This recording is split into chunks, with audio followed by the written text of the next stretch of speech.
I've got a quick question for you, alright? I wanna hear your thoughts, I wanna know what's on your mind. I've got a quick question for you, alright? The answer's not important, I'm just glad that we could talk tonight. So what's your favourite? How did you get? When will I be remembered? Was it ever? Where did all the why do we know? Oh, forget it. Soren, Bowie, Daniel O'Brien, two best friends and comedy writers. If there's an answer, they're gonna find it. I think you'll have a great time here. I think you'll have a great time here.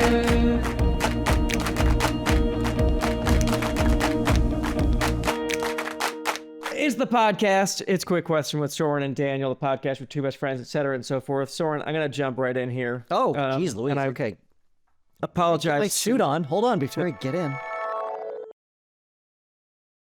Thank you to ASPCA Pet Insurance for supporting Quick Question. To explore coverage, visit aspcapetinsurance.com/question. This is a paid advertisement. Insurance is underwritten by either Independence American Insurance Company or United States Fire Insurance Company and produced by PTZ Insurance Agency Limited. The ASPCA is not an insurer and is not engaged in the business of insurance.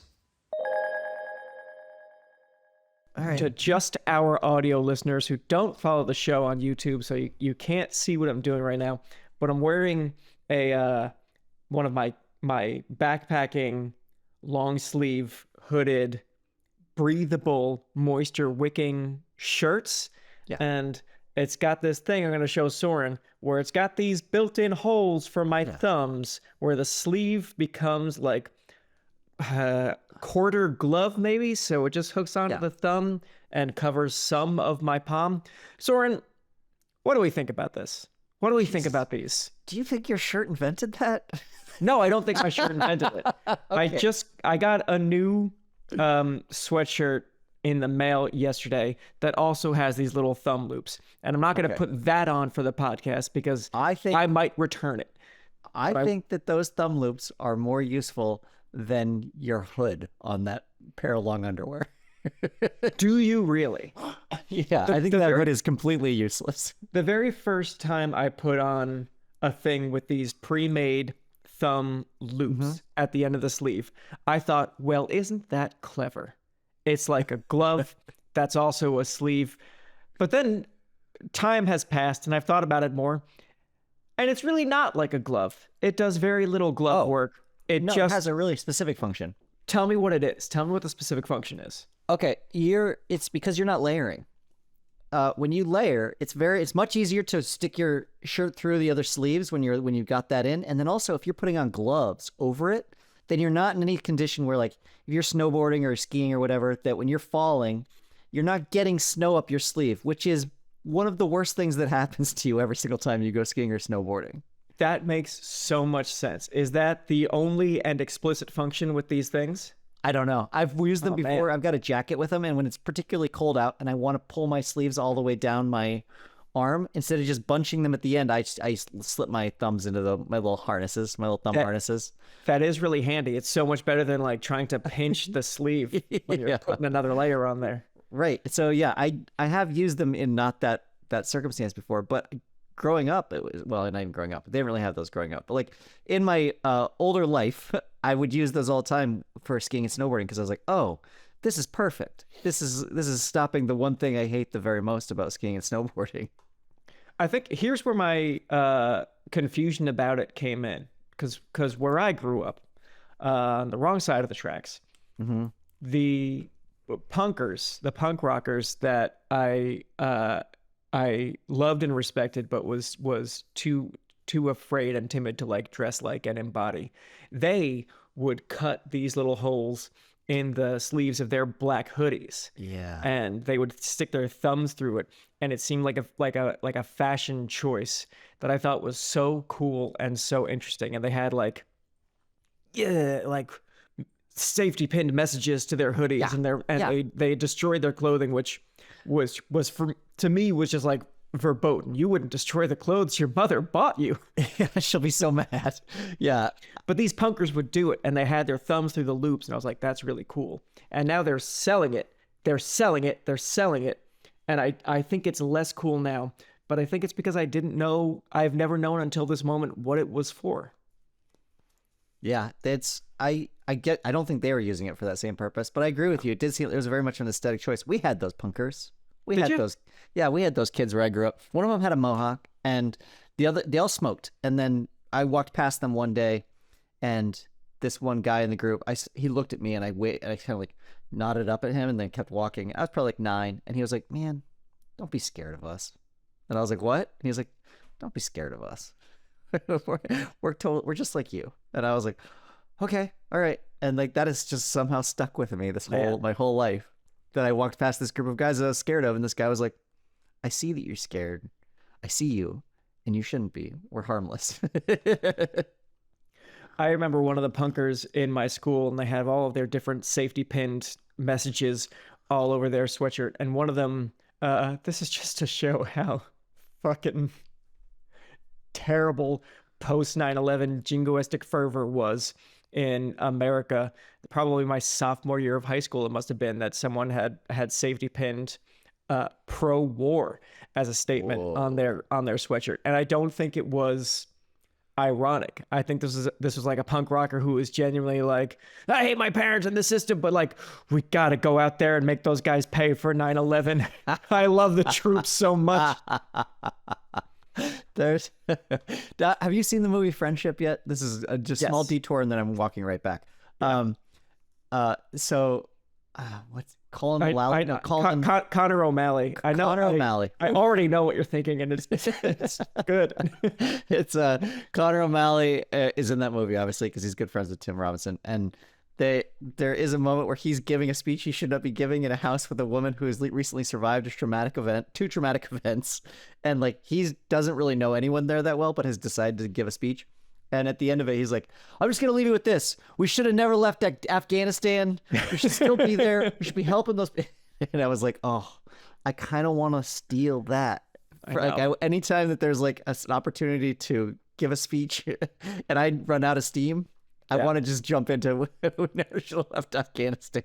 If you are looking for a treat, there's a couple of different extended cutscenes from Friendship that are just Connor O'Malley in character and Tim Robinson in character, sort of riffing when it's the two of them in the garage. There's like minutes of stuff that is on the cutting room floor, and Connor O'Malley is just a master at dropping incredibly rich details into his specific kind of weird jingoistic, in 2025, jingoistic patriot character that just gets like, that he just has either ready to like either in his back pocket or that just like spring to his mind. Just these little details very similar to I'll leave you with this: we never should have gotten out of Afghanistan. It's just these little like bits of dense comedic joy. Does he explain his Vietnam hat? No. Okay. Because he also wears a Vietnam hat throughout the whole movie, and he's like 35. It's just so much gold that he tosses out there to be cut out of this movie. Yeah. It's a real feast, Soren. Well, Daniel, I have a quick question for you. Do you want to jump into the show? I guess we could jump into the show. Let me check my notes. We solved the sleeve thing. The sleeve riddle. That's puzzle. Believe it or not, that's all I came here with. We're gonna hash it out together and figure out what it does. I felt so strongly that it was gonna eat up a lot of time that I leapfrogged our intro because I didn't want to go long today. Yeah, it's it really helps with my kids. My kids are the ones who are really, they hate the idea of snow on their skin, and so they want to cover their entire bodies as much as they can. And so you get snow pants for them that have the bibs, like a full overall. Then you're getting rid of it going down your pants, which is also sucks pretty bad. Sure. But now their real issue is always with the gloves. So I make sure to get long underwear for them that has those sleeves, and that the long underwear is always long enough that they can pull it all the way down. Yeah. So they can just wear it like that when we go sledding or whatever. It's so funny. I'm not mad about progress. It's good. But the idea of children having agency over their feelings, I mean, like they don't like the feel of snow on their skin.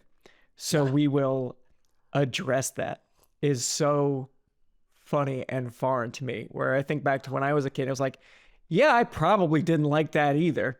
But there was no solve for that as I was snowboarding in jeans. It was just a thing that was going to happen. You're wearing a sponge on your legs. Yeah. I as a kid, mostly it had to do with cold and snow, but there were things where I was like, this will not stand. Like realizing the way the world worked and seeing that everyone else was dealing with it fine, and me being like, well, I'm different and I can't. So like, I'm going to come up with something and coming up with my own little hacks to keep from ever having to deal with snow as a child in Colorado was, I mean, it's a very rich area. Yeah. A child who does not like snow living in Colorado and forced to like ski and snowboard. I'm like Eli Manning when I'm out there on a snowboard. I'm like, Sure. Yeah, I know how to do it, but I don't like it. Yeah. All It's my not friends, your fault that you're good at it. all my friends grew up to be in the X Games and stuff, and I was like, I don't think we should be doing this. Surely we should be warmed by a fire somewhere. I love my dog Jackson so much. There's nothing wrong with him, but the other day we noticed that we thought he was acting weird. And so we've been taking him to parks and giving him treats and pets and giving him a million kisses and brushes every single day, even though he stinks. And I want to stress this again. There is nothing clinically wrong with him. We just thought he was weird, and we are rewarding that behavior with affection because that is just how much I love this dang dog of mine. Dog owners, cat owners, pet owners, you know what I'm talking about. There is nothing that we wouldn't do for our pets. Jackson is part of the family. Do pretty much anything for them, right? But those vet bills, they can add up quicker than you think. That's why it's worth checking out ASPCA Pet Health Insurance. Pet insurance can help manage the vet bills so you can focus on what really matters, making sure your pet gets the care they need when they need it, even if they're being weird. Oh, and here's a little bonus. There's a perk for enrolling. When you enroll in an ASPCA Pet Health Insurance plan, you could get a $25 Amazon gift card. It's a little treat, woof, for you while you're doing something great for your pet, woof. To explore coverage, visit aspcapetinsurance.com/question. That's aspcapetinsurance.com/question. Eligibility restrictions apply. Visit aspcapetinsurance.com/Amazon terms for more info. This is a paid advertisement. Insurance is underwritten by either Independence American Insurance Company or the United States Fire Insurance Company and produced by PTZ Insurance Agency Limited. The ASPCA is not an insurer and is not engaged in the business of insurance. All right, here we go. Daniel, I have a quick question for you. Shoot, hit me. Let me walk this back just a little bit and Okay. tell you how I got here. My son is taking piano lessons. I think I've talked about that on the podcast. Mm-hmm. This is a thing that I don't, and this is the first time he's taking a lesson in something that I don't already know how to do. And so I'm also not keeping pace. Like I'm not watching over his shoulder as he's taking the lessons to figure out how to also play the piano. I am not helpful in this one quadrant. Mm-hmm. And it doesn't seem to bother him. Drives me absolutely crazy. Drives me nuts that I don't know how to do this and he has to do it alone. Like I hate it. It's like this. I don't make a big deal about it, but I'm like, it really irks something in me that I can't help. And like he's just got to do this on his own. So when he practices piano, I can't sit there with him and be like, oh, here's a nice shortcut. Here's something that's helpful. He's just got to do it.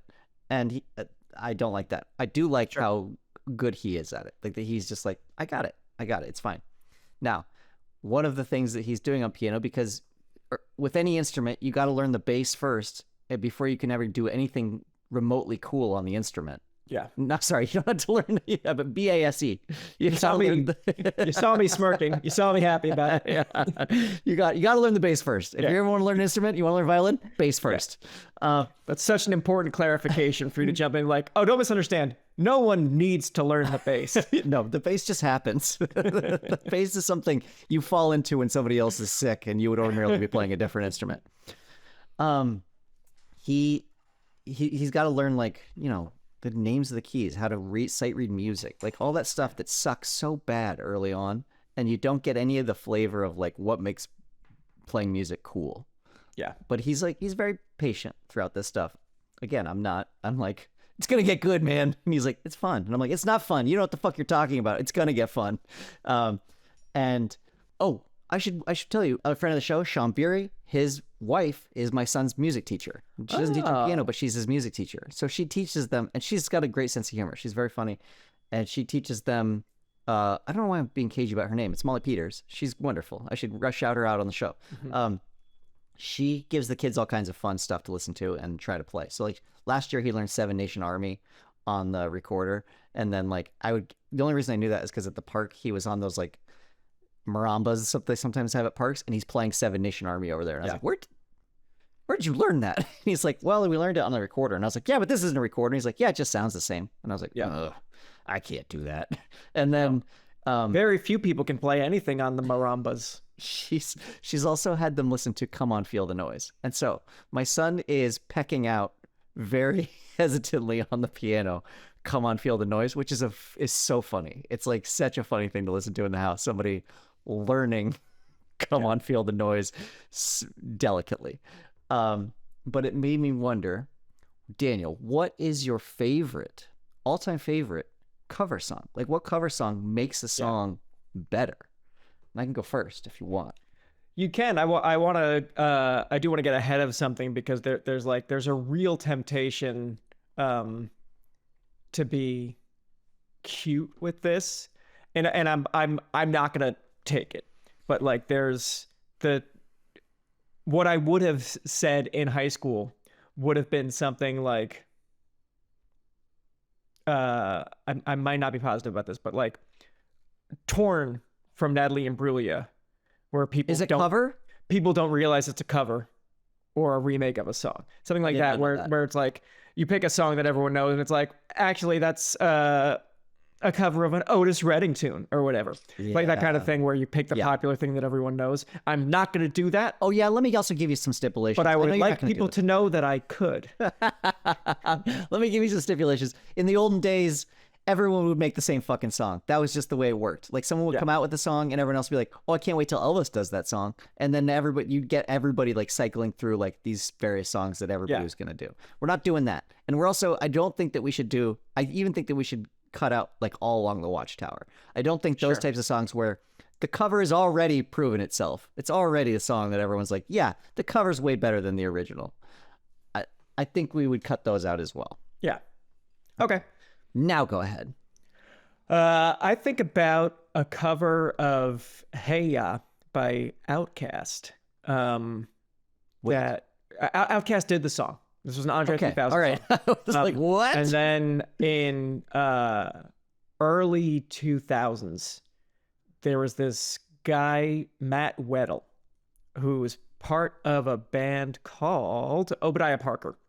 But Matt by himself did this acoustic cover of Hey Ya, and it probably sounds old hat today, the idea of someone doing like an indie acoustic cover of a pop or hip hop song.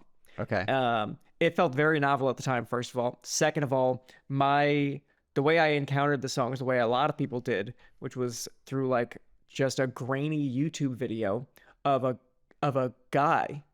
And it was like blurry, and he's not like, it wasn't like he didn't look like a rock star, and it looked like a really small venue, and he was just on stage with the guitar singing his fucking heart out and singing a really, really good arrangement of Hey Ya, a song that I had heard 10,000 times, a song that I had, brag alert, played at a bat mitzvah with my band. Lunch Money Criminals? Yeah. I don't think we build ourselves as lunch money criminals for this bat mitzvah, because when you're playing 3 hours of music, you can't stand behind all of it as good. So this was a separate band that was fumbling through a money-making somewhere only we know. Yeah. This one. I didn't want to tarnish the track record of Lunch Money Criminals. So So when you sell out, you go with a different band. We were probably just called the O'Briens. Fine, ruining our name. But like, I played that song and I had the song memorized, and I don't think I thought about the content of the song or what it was about until this arrangement made me like hear the lyrics better. It's so sad. It's so sad, and it's not just makes me think of the song in a different way, but it also is like, by the guy makes the choice to sing every chorus at like basically the octave that I'm speaking at now, was like very quiet, like coffee shop voice.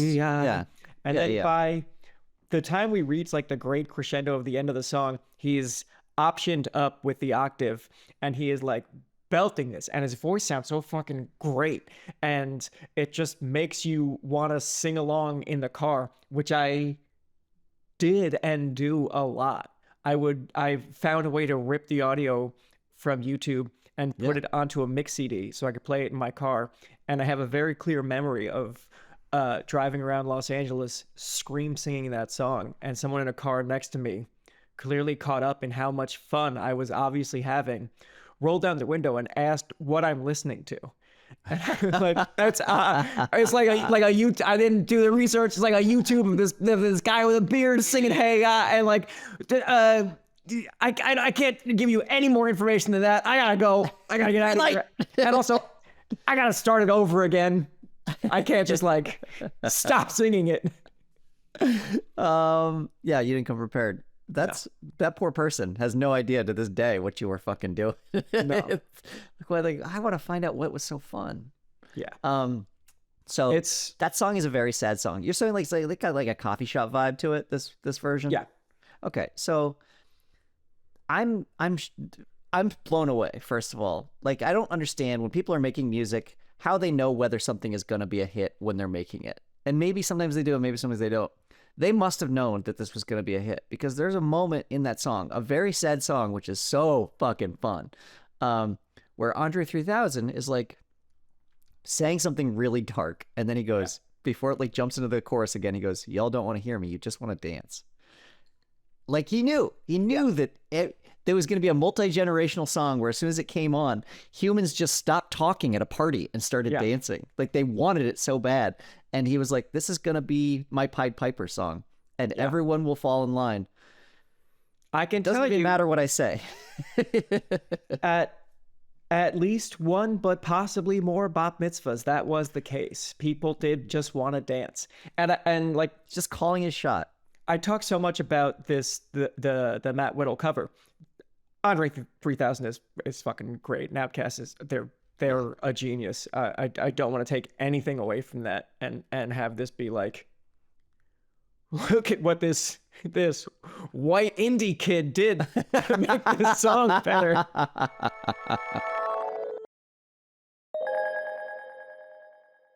So, do you know why Andre 3000 was always dressing like he dressed?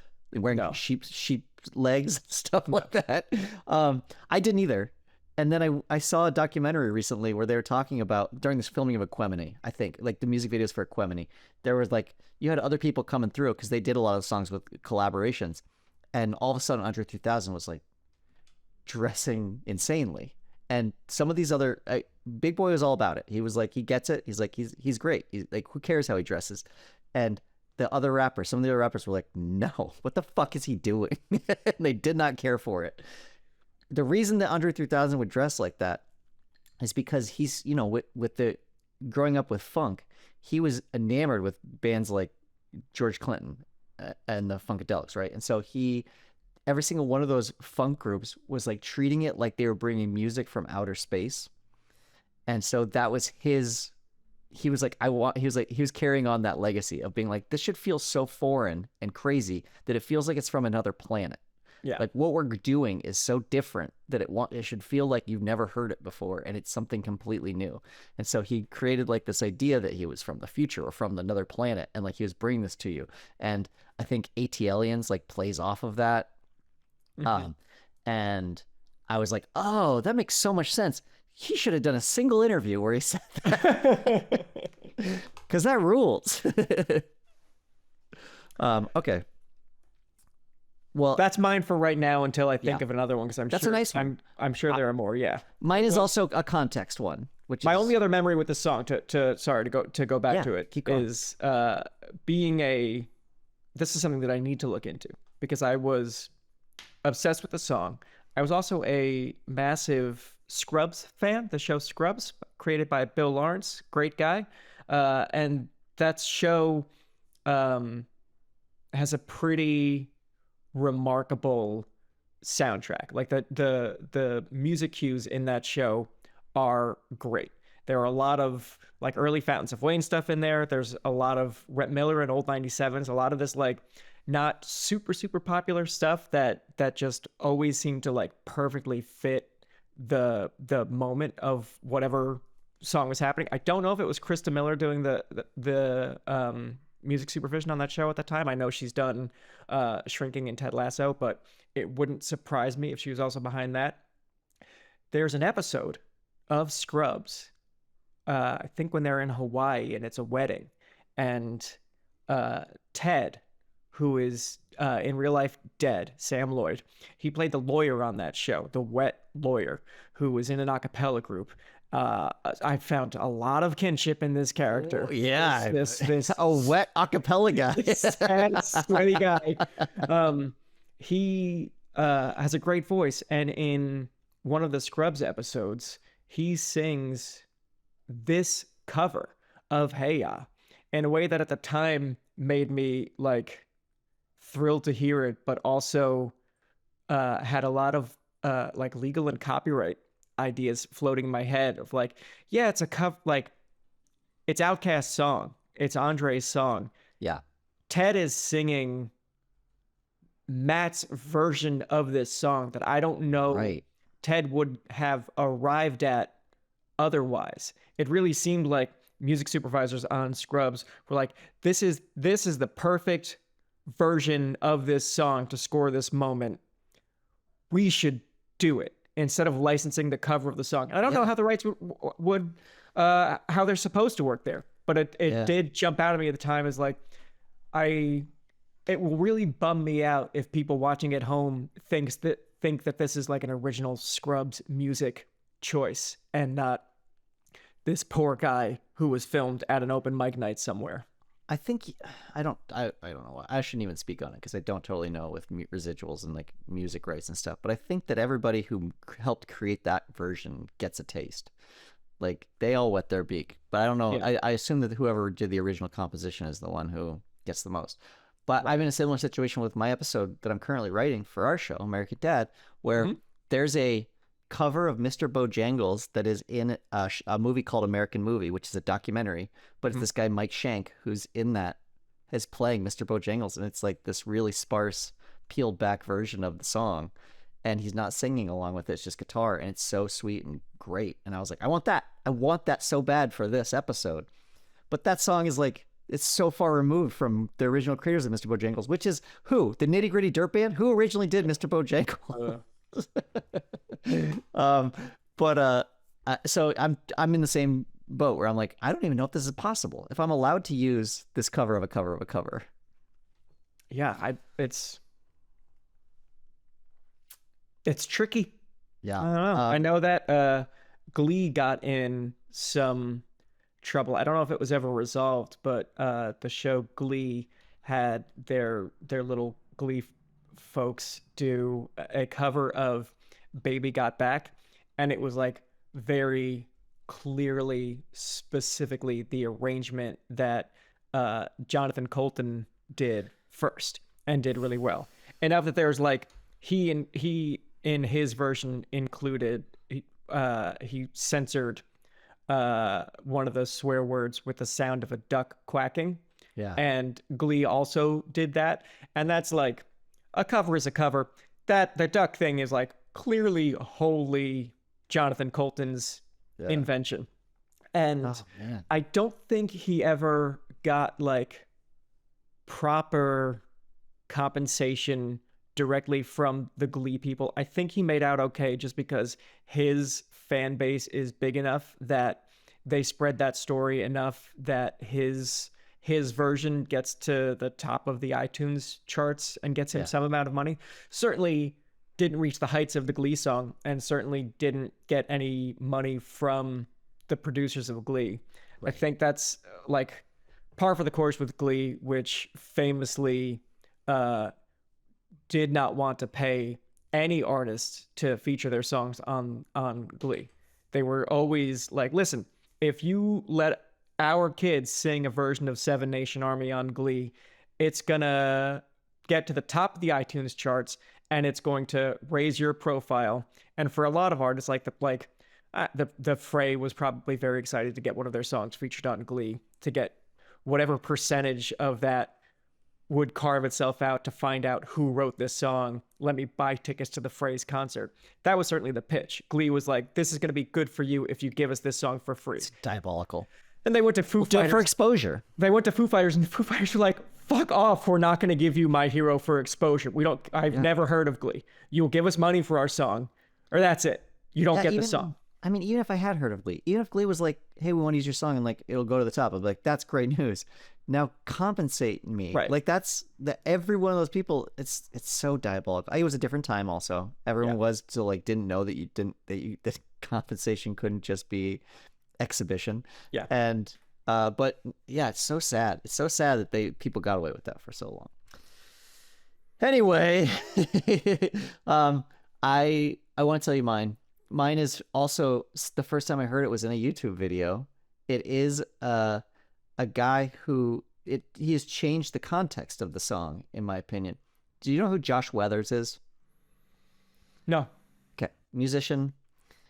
He does a cover of "I Will Always Love You" by Whitney Houston. That is so full of emotion and good. It's so wonderful. See, here's where I would be a prick and say, "I Will Always Love You" is not her song.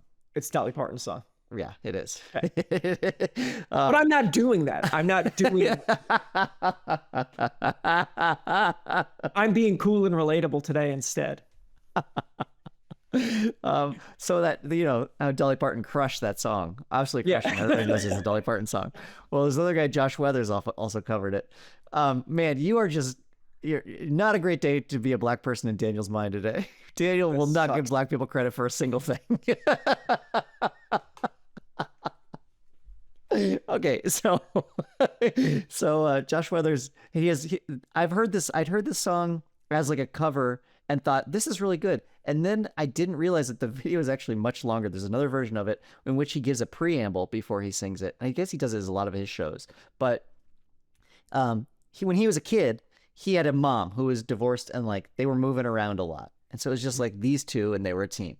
And she had a tape deck in her car, but they were so poor that they couldn't fix the car, like the tape deck. There was a tape stuck in it, and it was the tape of The Bodyguard. So every day that they would drive anywhere, they're listening to the entire soundtrack of The Bodyguard over and over and over again. And his mom didn't mind it because she was really into Whitney Houston, huge fan of her.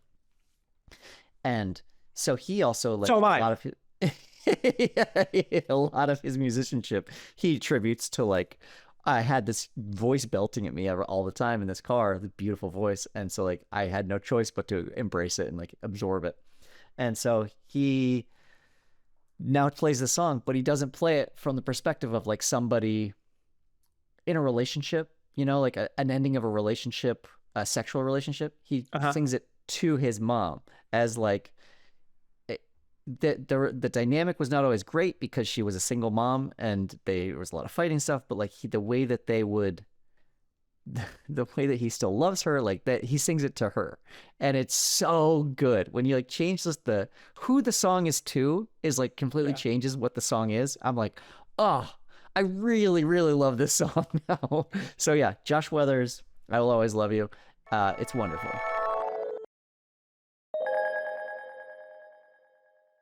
Oh, something you want to say, but you can't decide if you should. Well, no, it's not about. I'm trying to. I just have thoughts in my head of a thing I just learned before we started recording. Okay. So on the day that we're recording, it's Friday, Shocktober 3rd. Taylor Swift just dropped her new album, and there's a song on it that's all about her fiance Travis Kelce's hog. What? Yeah. It's called Woods or Woody. I can't remember which of those it is, but that's the ballpark. It's interesting. That's actually a Dolly Parton song. Is it? That's so great. Yeah. I'll take it. Woods, Wood, or Woody. Yeah. That's the name of the song. Was trying to think there's got to be some way that I can link the thoughts I have about the song that Taylor Swift recorded about her fiance's dick with the conversation that we're having now, and I'm just not. I have a lot of the ingredients, but we listen to a lot of the recipe's all smudged. we listen to a lot of Taylor Swift in the car because my daughter is big into Taylor Swift, and she does something that I don't know if she stole from the video or how she would even have seen the video, but she listens to Shake It Off. Big fan of that song. And she gets to that part where Taylor Swift kind of raps almost, where she goes, "My ex-man and his new girlfriend." She's like, "Oh my God, I'm just going to shake." And like that part, my daughter has an entire choreographed thing that she does to that song. She's 5, but she has like this whole choreographed thing where she's like, "You could be getting down to this sick beat." And then she like, as she's doing it, she's like flipping her hair and doing this stuff. And then at the end, she does this thing where she's like, "I'm just going to shake." And she poses, but she does this thing with her eyes, which I think she's never seen in a mirror actually. And she thinks it looks really good, or she assumes that it looks really good, but it really just looks like she's very tired because her eyelids get real low. She goes, "I'm just going to shake." And it makes me laugh so hard. I absolutely love it. But we end up listening to a lot. Yeah. Taylor Swift. It's completely fucked my Spotify. Sure, but Taylor Swift seems like generally a pretty safe thing for kids to listen to, right? Yeah. She doesn't not a lot of swear words. No, but you know what? I'll say broad strokes. Yes, you can. It's not that bad. It kind of sucks that every single one of her songs is about a guy. They're all about relationships, and I get that that's appealing. Sure, but when you're having your child listen to that, you're establishing this is what's important, and I don't totally love that. Yeah. She doesn't have just songs about friendship. She seems like she would have songs about friendship. None of the popular ones. None of the ones that show up on my fucking Spotify. I Shake It Off is close. She's also the one that's You Need to Calm Down, which is about her enemies, basically. It's about people that she doesn't like. And then so many other songs are about breaking up, getting together, falling in love, liking somebody, being crazy in a relationship, somebody else being crazy in a relationship. Like there's so many of them are just about relationships. And I'm like, is that every song? And I start like looking around being like, did I just not realize it until now? And there are obviously a good portion, but it is sort of a bummer. It's sort of a bummer that she's only doing relationship songs. Well, Life and Times of a Showgirl bucks that trend a little bit with having a song about a person whose dick is so good you like their podcast. That's a novel experience for the world, I think. Wow. What is that song? That's not the Travis Kelce song. No, that's the new one. That's Wood, Wood, or Woody? Yeah. Okay. That sucks pretty bad. I don't want to. No, fuck it. What bridges do I have to burn with Travis Kelce? I think that guy's an idiot. I think he's a football savant. He's very good at one thing and never learned a single other thing in his entire life. Yeah. I think he is so handsome. Yeah. Sometimes I can't even believe it. Like we watched Travis was on the podcast that he does with his brother, Mick Foley. Also, an absolute stud elk. Yeah. No one's writing songs about him as far as we know. But I watched that podcast and I've never listened to their podcast before, but we watched it for Taylor Swift news. And it's truly just like arresting how handsome and charming I think Travis Kelce is. Because you say he's dumb and he doesn't know anything. There's just something about him that's wildly very compelling, likable. It's got to be that fucking massive hug, apparently. Oh, he's got those beautiful that- eyes too. got that Eyes you easy just fall confidence. into. Yeah. Yeah, and he does seem like he's that nothing shakes him. Nothing he can shake it all off. No. Yeah, I don't think maybe I don't know him well enough just to comment on whether I think he's a big dummy or not. He just always strikes me as just kind of an idiot, and maybe that's unfair. That could be completely unfair on my part. I will say, mazel to the two of them, and I hope they get married and they're happy forever. When Happy Gilmore 2 came out this year, and Travis Kelce has a small role in it, and it's not like there are a lot of golfers who play themselves, a lot of people who play themselves. He is playing a character in 2 scenes with like clear point of view, and he is snooty, shitty restaurant manager is his thing, and I'm watching him. He's got his hair styled like he's an actor, and he's handsome like an actor, and I'm watching him and it's like, I think when he's done with football, and it comes pretty clear pretty early that acting is not his thing, I think it's gonna get pretty dark. I think we're gonna get everyone's on top of the world right now with the prom king and queen getting together. But I think if his plan post football was to pivot to acting superstar, I don't think that's in the cards, and I'm genuinely worried about what happens next. Okay, Gabe has put in the chat, and I'm assuming that this must be lyrics from the song. He stuck his longwood into my redwood forest, and I let his sap ferment my roots. Does that sound familiar to you? Yeah. That sucks pretty bad, man. That's is she getting dumber? Gabe says sorry, that was parody. Oh, okay. All right. Goodness. I was trying to think, like, would a woman have said my redwood forest? Yeah. Also the sap ferment my roots. Like, yeah. Fermenting is something you obviously want to link entirely to sexuality at every turn that you can. His love was the key to open my thighs. Oh, that's way more specific. That's an actual lyric from the song, and also sucks kind of worse. Yeah. His love was the key to open my thighs? Mm-hmm. That's rough, man. There's an article that's worth reading that's in Vulture right now by Rachel Handler called "I Didn't Need to Know All of That About Travis Kelce," and it's a really good read, and I really appreciate that I got to learn all about the song without listening to it or thinking about it too hard. Yeah. Wow. Yeah. So we had a moment in the car, actually a couple moments in the car, where we listened to music, and I just like I put Spotify DJ on or whatever, and Go to Town came on, which is a Doja Cat song, and a song that I very much like bopping to. And it took me a while to realize that song was just about eating pussy. And I was like, oh, okay, well, maybe I think we maybe have like another year where we're still allowed to listen to this in the car, where it won't make sense to my children, and then I'm gonna have to stop. And then another one that was on was the Ariana Grande song Bicycle, I think, which is a song about getting railed so hard that you can't move the next day. Oh. And I didn't know that. I didn't know any of that until it was explained to me. I was like, oh shit, man, these pop stars are really, they don't mind just like throwing it out there, being like, no, you know what? I know that you recognize me from Disney, but you should know that I'm a sexual creature at nature. Yeah. This is why I canceled that concert that time. I couldn't fucking walk. So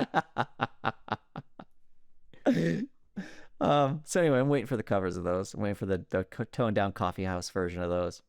Really excited. Excited for the Kids Bop version of this Travis Kelce Dick song. Yeah, it's gonna be really nice when that comes out. Oh, too bad Glee isn't on anymore. It would be a fun cover. It's too bad Glee isn't on anymore. We're always saying that on this show. So I have there's some honorable mentions I just want to throw out really quickly. Okay. One of them is Journey Through the Past, which is James Mercer does this cover. It's originally On this harvest moon. Neil Young. Oh God, it's got to be originally- an improvement. Got to be an it's improvement. originally on Neil it. Young song. Journey Through the Past is gorgeous. It's like this gorgeous piano version of it. It's wonderful. And then This Magic Moment by Lou Reed, which is like based on an old doo-wop song, and it's really, really, really good. Now, did you ever watch the show Sex Education? First season. Okay, so good. So that first season, I think, and the second as well, there's a ton of Ezra Furman songs. Like the entire soundtrack is this guy Ezra Furman, who's wonderful. But he also has, I didn't realize, an entire album that is just covers that he does, and I would say they're just like banger after banger. He's doing like these great new compositions of songs that are unbelievable and like change the entire old song. So one of them is an LCD Sound System song called I Can Change, and it's his version of it is fucking rad, and it should be listened to. I am trying to self-filter the other songs that I would add because I'm realizing the race of the original artist and the race of the artist whose version I'm saying is better. So I'm gonna bite my tongue on this Rihanna cover, but I can say Tenacious D does a cover of I Think I Love You. That might be. It feels like it's got to be in conjunction with like some animated Jack Black movie that he did, and it's so good. And when you get someone like Jack Black singing something, it immediately changes the whole tenor and vibe of a song. And that's a song that I never think about or listen to, and it fucking rips. It's cool, and it's a little bit scary. Really? Yeah. What's it called? I think I love you. All right, I'll check that out. This would have been such a good opportunity for us on the podcast to play these songs as we talked about them. Yeah. No, it's your job at this point. You're gonna have to just keep them all in the dome and figure out just write them down on a sticky note or something. Go find them. We'll drop them in the show notes, unless that's not a thing that we have on this show. I don't know. We have show notes. I don't even know where those would live. Yeah. I also, anytime another show that I'm listening to is like, we're gonna drop this in the show notes. I don't know where that is for other I shows. guess I don't either. Yeah. I trust them. Yeah. Seems like a crazy thing to lie about.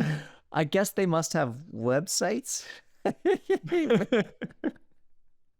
Remember when we used to do websites? I remember websites. Do you? I still like. So I do this this Substack, my reading newsletter that I'm still doing on Substack because I haven't read the thing that explains why Substack is bad. So as long as I keep myself in the dark, I never have to feel bad about what I'm doing.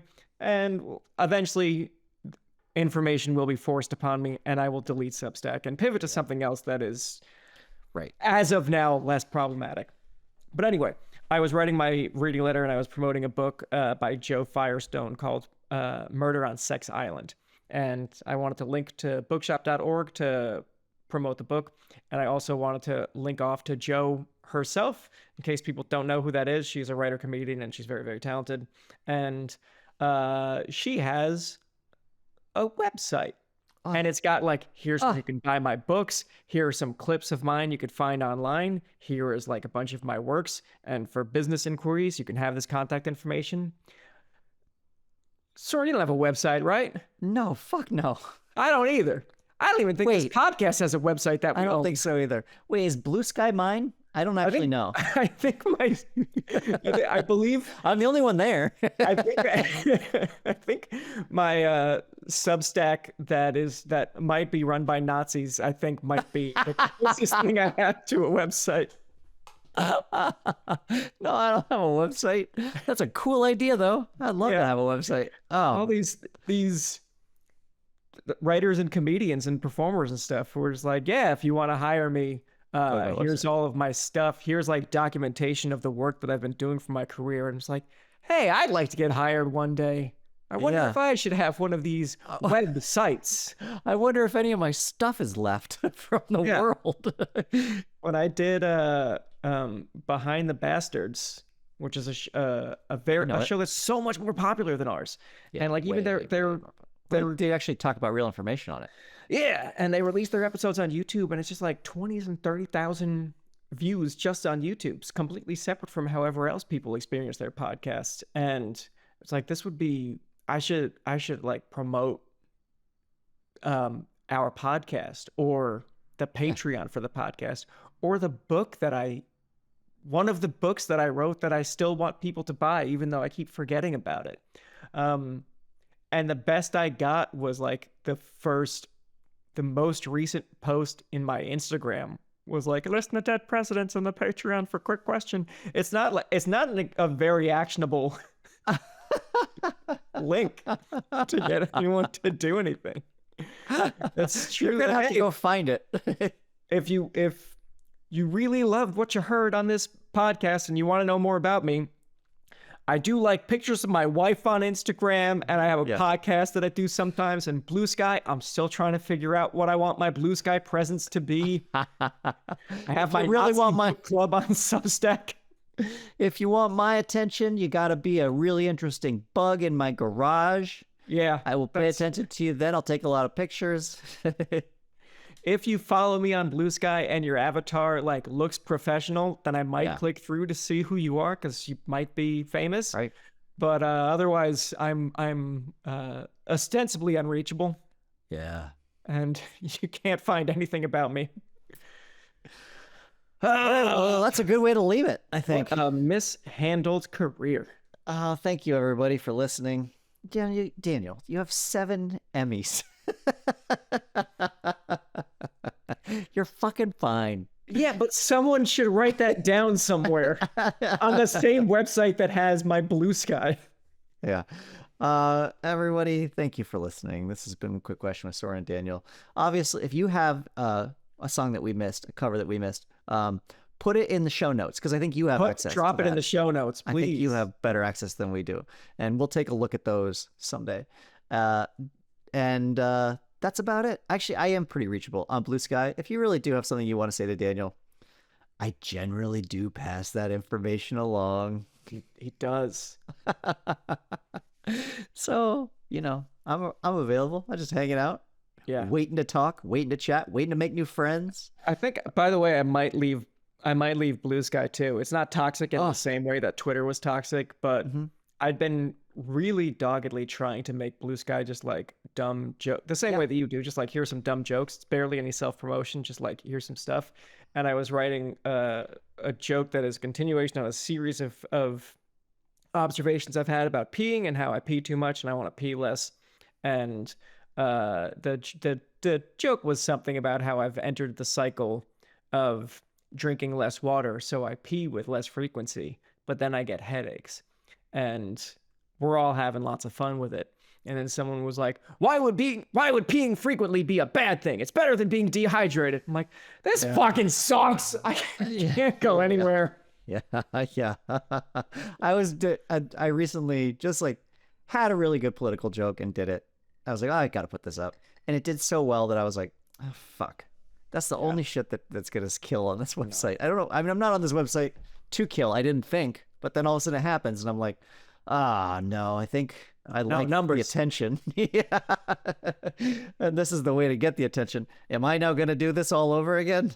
Don't you do it. Trying to keep it fun. All right. Well, thank you for listening. Me, Rex, Gabe Harder, Daniel O'Brien, Bacon, all the good folks who make this podcast. We'll talk to you again next week. Bye. Yeah, bye. I've got a quick question for you, alright? I wanna hear your thoughts, I wanna know what's on your mind. I've got a quick question for you, alright? The answer's not important, I'm just glad that we could talk tonight. So what's your favorite? How did you get? When will I be remembered? Was it out to where did all the right know? Oh, forget it. Sorry, movie, Daniel O'Brien. 2 best friends and comedy writers. If there's an answer, they're gonna find it. I think you'll have a great time here.